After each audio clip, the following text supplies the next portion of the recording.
Buenos días, ¿cómo están? Espero que muy bien. Este, bueno, como saben, por razones eh, ajenas, no pudimos conectarnos el día lunes, que quedó pendiente la sesión, ¿no? Pero bueno, como les había comentado, que iba a tratar de dejarles el video de la clase grabada para que ustedes pudieran echarle un vistazo, pudieran leer lo que les dejé en actividad, lo pudieran hacer con calma y con tiempo. Perdón. Bueno, como podemos darnos cuenta, déjenme compartir pantalla. Déjenme compartir pantalla, aquí está. Bueno, para la semana anterior íbamos a hablar un poquito del orden jurídico, ¿no? En México. Y bueno, podemos decir que el orden jurídico, en pocas palabras lo haré súper breve. Eh, Nosotros contamos con nuestro máximo órgano, ¿no? Lo que se conoce como la Carta Magna. Esa Carta Magna Esa Carta Magna es la Constitución, ¿no? Lo que comúnmente o normalmente conocemos.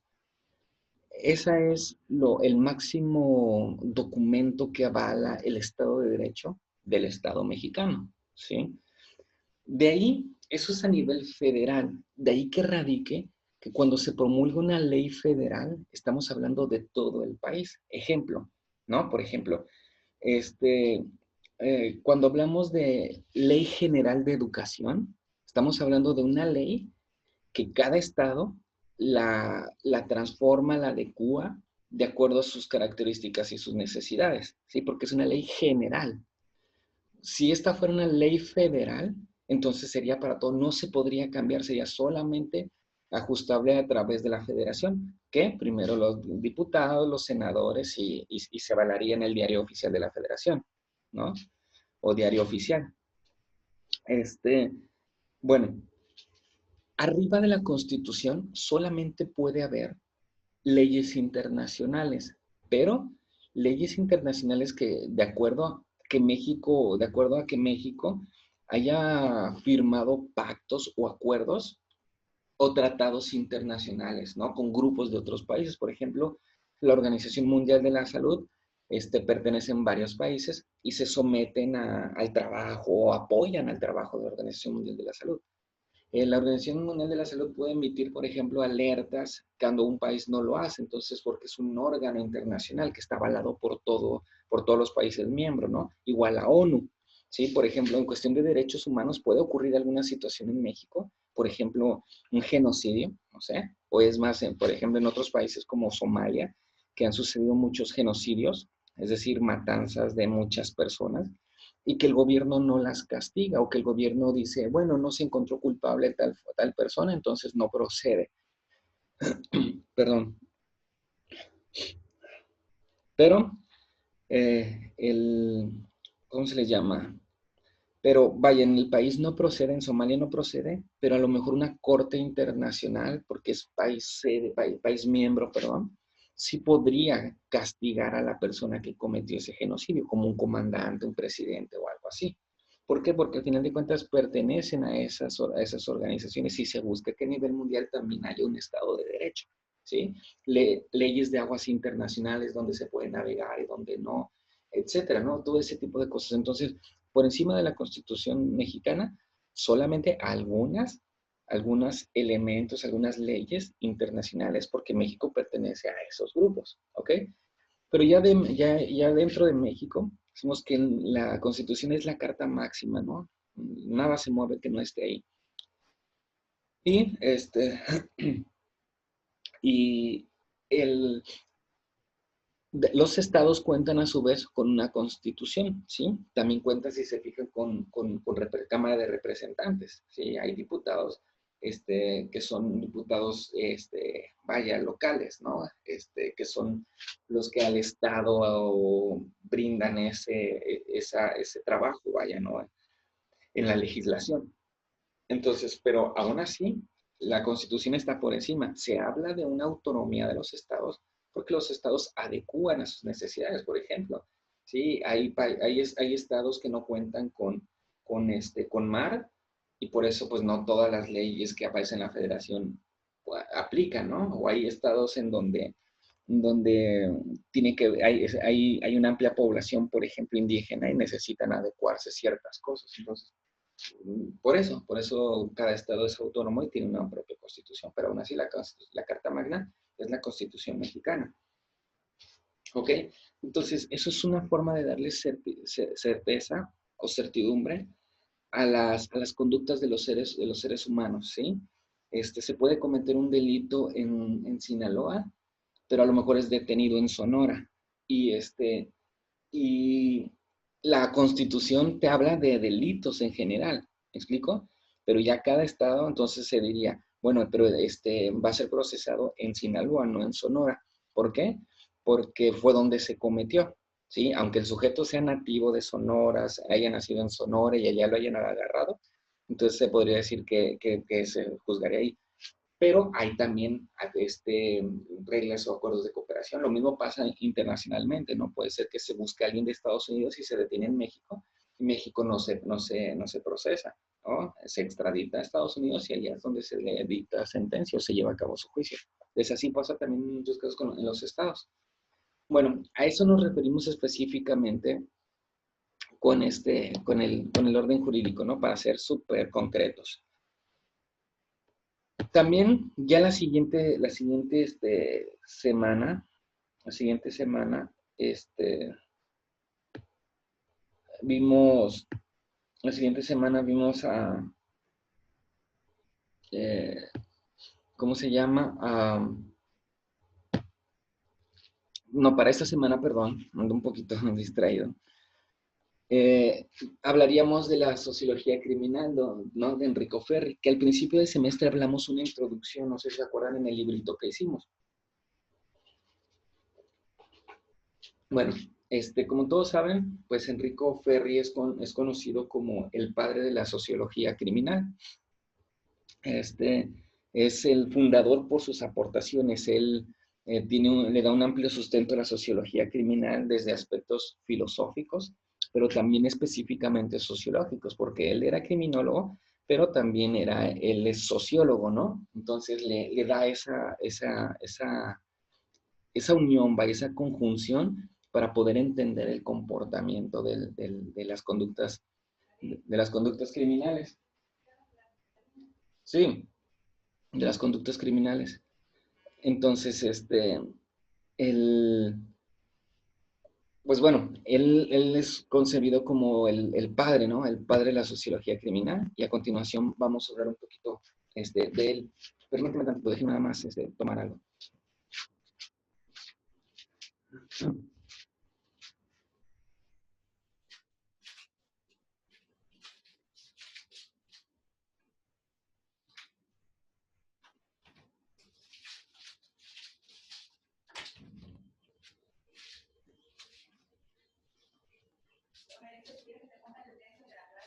Sí, yo creo que un ratito más me pones eso. Déjame nada más tomarme esta información.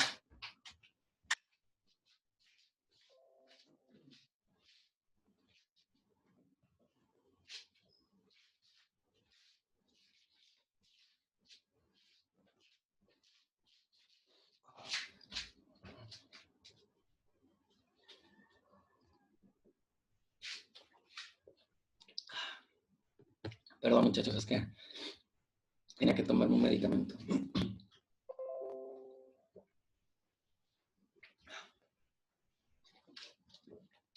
Perdón, ahora sí. Bueno, como decíamos, Enrico Ferri, nace en el 25 de febrero de 1856.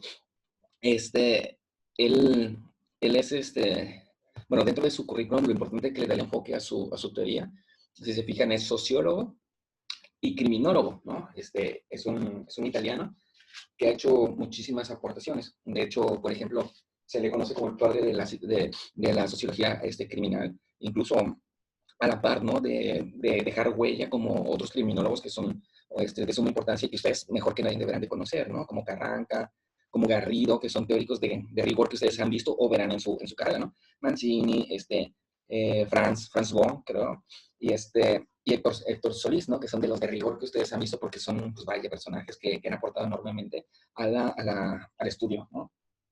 Y bueno, um, según su fundador Enrico Ferri, la sociología criminal es una ciencia de observación positiva que, fundándose en la antropología, la psicología y la estadística criminal, así como en derecho penal y los estudios penitenciarios, llega a ser ciencia sintética de los delitos y las penas.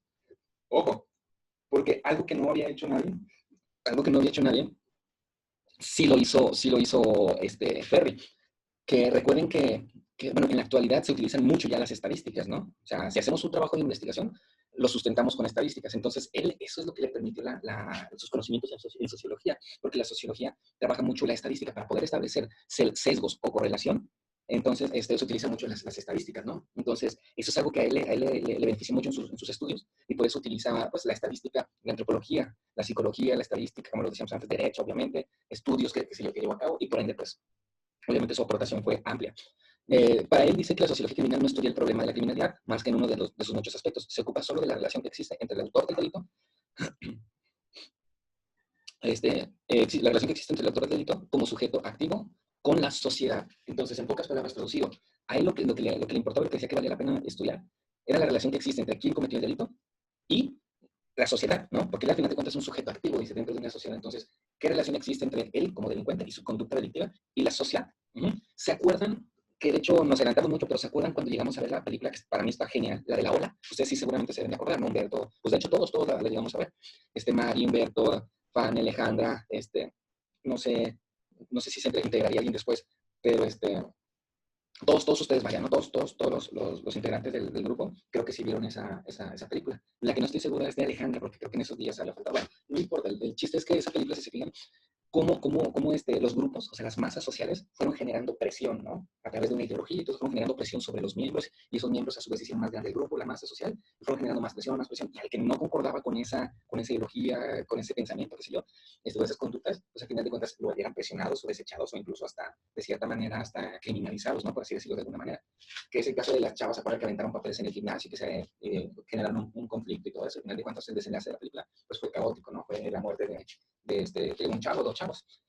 Entonces, así es, o sea, a eso específicamente se refiere Enrico Ferri, en que los grupos sociales van generando las condiciones, la presión, o como le quieran llamar. Yo a mí me gustaría llamarle las condiciones necesarias para que un individuo pueda delinquir.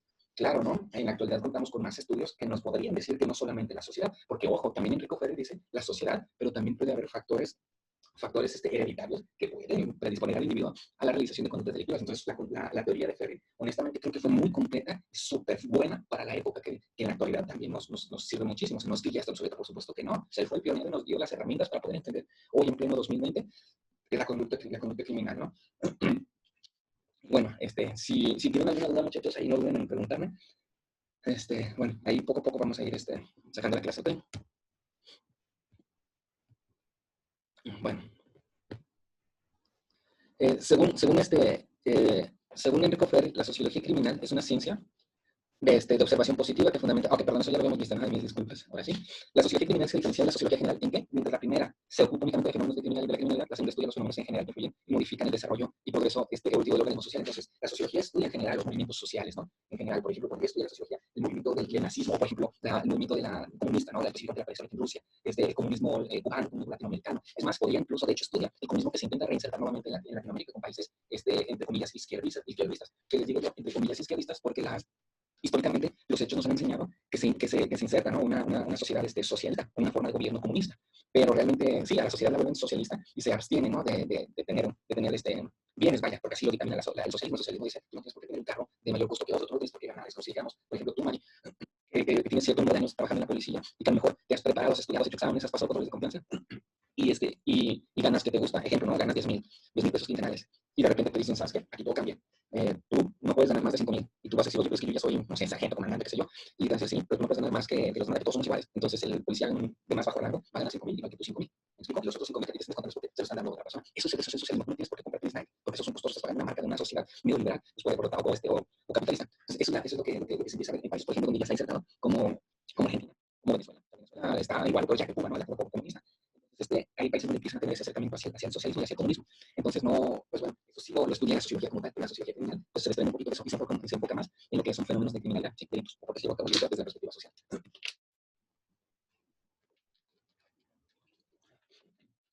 La sociología criminal se auxilia de las siguientes ciencias para poder cumplir su cometido: la antropología criminal, la etnografía, la psicología criminal, la psiquiatría, perdón, la neurología, en fin, ¿no? La estadística criminal, volvemos a lo mismo, ¿no? Como las estadísticas son un parte importante, la antropología criminal, pues obviamente desde los hechos históricos y actos que tienen que ver con la criminología, ¿no?